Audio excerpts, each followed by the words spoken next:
অনশনে আছি। যতক্ষণ পর্যন্ত আমাদের সনদ না দিবে আমরা ততক্ষণ পর্যন্ত অনশন ভাঙবো না। আমরা ভাইবা পরীক্ষা ভালো দিয়েছি, আমাদের একাডেমিক কোয়ালিফিকেশন ভালো, তাহলে আমাদেরকে কিসের ভিত্তিতে আমাদেরকে অকৃতকার্য দেখানো হয়েছে? আপনারা জানেন আমাদের এক আপু অলরেডি আত্মহত্যা করছে, আত্মহত্যার রাস্তা বেছে নিয়েছে। এখন বর্তমান অন্তর্বর্তীকালীন সরকার শিক্ষা সচিবের কাছে আমার একটাই আবেদন যে দ্রুত আমাদের বিষয়ে পদক্ষেপ নিয়ে আমাদের অনশন ভঙ্গ করা। আমরা এখানে মৃত্যু সজ্জায় লড়ছি, আজকে আমার কিছু হইলে আমার বুকে দুটো সন্তান ছাত্রাদার দহন দ্বারা এতিম হবে। আমি সনদ না পাওয়া পর্যন্ত পানিও স্পষ্ট করব না। কালকে শিক্ষা সচিবের সাথে কথা বলছি, তিনি আমাকে বলছেন যে আপনাদের সাথে যাদের নিয়োগ দিয়েছি তাদের চূড়ান্ত সুপারিশ যাদের দিয়েছি তাদের নিয়োগ কার্যক্রম শেষ হইলে। ওয়ালটন এখন দেশের সীমানা পেরিয়ে পৌঁছে গিয়েছে 50টিরও বেশি দেশে। ওয়ালটন, ঘরে ঘরে বিশ্বজুড়ে। শূন্য পদের তালিকা নিয়ে আপনাদের একটা ব্যবস্থা নেব, কিন্তু আমাদের তো সনদ নাই। শূন্য পদের তালিকা দিয়ে আমরা কি করব? আমরা অনশনে আছি, যতক্ষণ পর্যন্ত আমাদের সনদ না দিবে আমরা ততক্ষণ পর্যন্ত অনশন ভাঙবো না। আমার ভাই বোনেরা এখানে অসুস্থ, আমি অসুস্থ, আমার হাতে সেলাইন চলতেছে, আমার দুধের বাচ্চা বাসায় 1.5 বছরের বাচ্চা।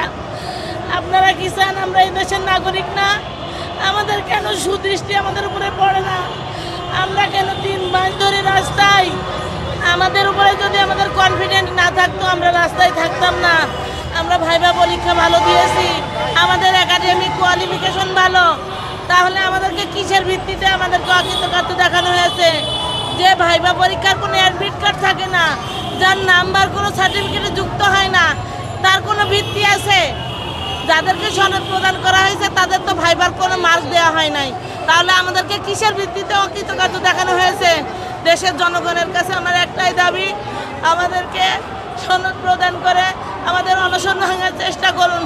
আমাদের সাথে যারা পরীক্ষা দিয়েছিল 18 লাখ প্লাস পরীক্ষার্থী ছিল, আবেদন করছিল। সেখান থেকে প্রিলি পাস করে 4.5 লাখের মতো ঠিক ছিল। 4.5 লাখ থেকে পরীক্ষা দিয়ে আপনারা জানেন আমরা রিটেন পরীক্ষা দিয়ে আবার 30,000 মতো টিকছিলাম। সেখান থেকে আমরা ভাইবার নিছি। আর এনটিআরসির ভাইবার উদ্দেশ্য একটাই, সার্টিফিকেট যাচাই বাছাই করা, আমাকে যাচাই বাছাই করা আমি শিক্ষক হিসেবে যোগ্য কিনা। কিন্তু তারা যাচাই বাছাইয়ের নাম করে তারা লটারির মতো 1 মিনিট 2 মিনিট 1টা 2টা প্রশ্ন করে আমাদেরকে ছেড়ে দিয়েছে, আমাদেরকে বঞ্চিত করছে। এর একমাত্র কারণ হচ্ছে আমি যতটুকু বুঝতেছি, যেমন আমি জগন্নাথ ইউনিভার্সিটি থেকে পড়ালেখা করছি, আমাদের কি সার্টিফিকেটের ওদের 20 নম্বর পরীক্ষা, 20-এর মধ্যে 12 নম্বর হলো সার্টিফিকেট, 8 নম্বর আর 8 নম্বর 4 নম্বর হলো ড্রেস কোড, আর 4 নম্বর হলো আপনার ভাইবা। সেখানে ভাইবার নামে তারা আমাদেরকে ফেল দিছে। এটার একমাত্র একটাই উদ্দেশ্য, বর্তমান সরকারকে বেকায়দা ফেলানোর জন্য। সমাজে যেন আমরাই ছাত্ররা যারা আন্দোলন করছে তাদেরা যেন মুক্তি। আমাদের একটাই দাবি, যতক্ষণ পর্যন্ত আমাদের সনদ না দিবে ততক্ষণ পর্যন্ত আমরা এখানে প্রয়োজনে মারা যাব, আমরা সনদ ছাড়া এখান থেকে উঠবো না। এবং আমরা চাই অনিত বিলম্বে যে দ্রুত আমাদের দাবিগুলো মেনে নেওয়া হোক। আপনারা জানেন আমরা প্রধান উপদেষ্টার PS সাব্বির স্যারের সাথে দেখা করছি, উনিও আমাদের বিষয়গুলো নিয়ে অনেক অবাক হয়ে গেছে যে ওনারাই পরীক্ষা নিল, ওনারাই ভাইবা নিল, ওনারাই সব কিছু করলো, করার পরে এখন আপনারা জানেন যখন আমরা ওনাদেরকে বৈষম্য তুলে ধরছি, ওনারা আবার সচিবালয়ের প্রধান শিক্ষা উপদেষ্টা শিক্ষা সচিবের বরাবর ওনারা আবার আবেদন করে আমাদের হয়ে।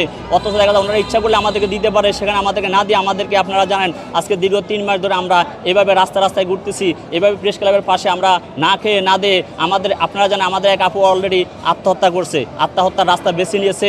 আমাদের অনেক ভাই বোনেরা হাসপাতালে আছে।